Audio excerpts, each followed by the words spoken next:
containing an account of the vicissitudes that befell the Lucretius of the Prior de Vendôme.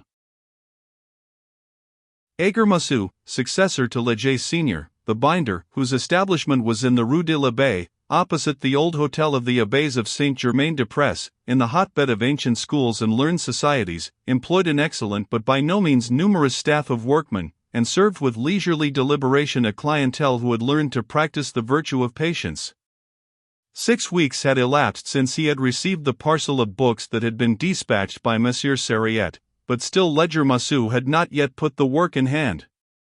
It was not until 53 days had come and gone that, after calling over the books against the list that had been drawn up by Monsieur Sariette, the binder gave them out to his workmen. The little Lucretius with the Prior de Vendôme's arms not being mentioned on the list, it was assumed that it had been sent by another customer. And as it did not figure on any list of goods received, it remained shut up in a cupboard, from which Leger Massue's son, the youthful Ernest, one day surreptitiously abstracted it and slipped it into his pocket. Ernest was in love with a neighboring seamstress whose name was Rose.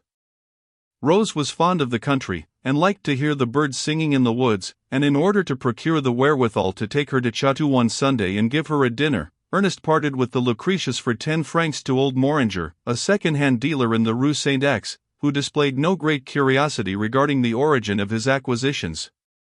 Old Moranger handed over the volume, the very same day, to Monsieur Poussard, an expert in books, of the Faubourg Saint-Germain, for 60 francs. The latter removed the stamp which disclosed the ownership of the matchless copy, and sold it for 500 francs to Monsieur Joseph Meyer, the well-known collector, who handed it straight away for 3,000 francs to Monsieur Arden, the bookseller, who immediately transferred it to Monsieur R., the great Parisian bibliopolist, who gave 6,000 for it, and sold it again a fortnight later at a handsome profit to Madame la Comtesse de Gorce. Well known in the higher ranks of Parisian society, the lady in question is what was called in the 17th century a curieuse, that is to say, a lover of pictures, books, and china. In her mansion in the Avenue de Jena she possesses collections of works of art which bear witness to the diversity of her knowledge and the excellence of her taste. During the month of July, while the Comtesse de Gorce was away at her chateau at Sarville in Normandy, the house in the Avenue de Jena, being unoccupied, was visited one night by a thief said to belong to a gang known as the Collectors, who made works of art the special objects of their raids.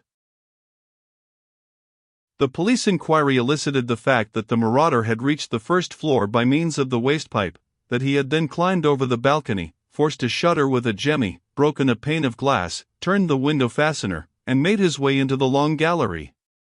There he broke open several cupboards and possessed himself of whatever took his fancy. His booty consisted for the most part of small but valuable articles, such as gold caskets, a few ivory carvings of the 14th century, 2 splendid 15th century manuscripts, and a volume which the Countess's secretary briefly described as a Morocco-bound book with a coat of arms on it, and which was none other than the Lucretius from the d'Esparvieu library. The malefactor, who was supposed to be an English cook, was never discovered. But, 2 months or so after the theft, a well-dressed, clean-shaven young man passed down the Rue de Courcelles in the dimness of twilight, and went to offer the Prior de Vendôme's Lucretius to Père Guinardon. The antiquary gave him 4 shillings for it, examined it carefully, recognized its interest and its beauty, and put it in the Kingwood cabinet, where he kept his special treasures. Such were the vicissitudes which, in the course of a single season, befell this thing of beauty.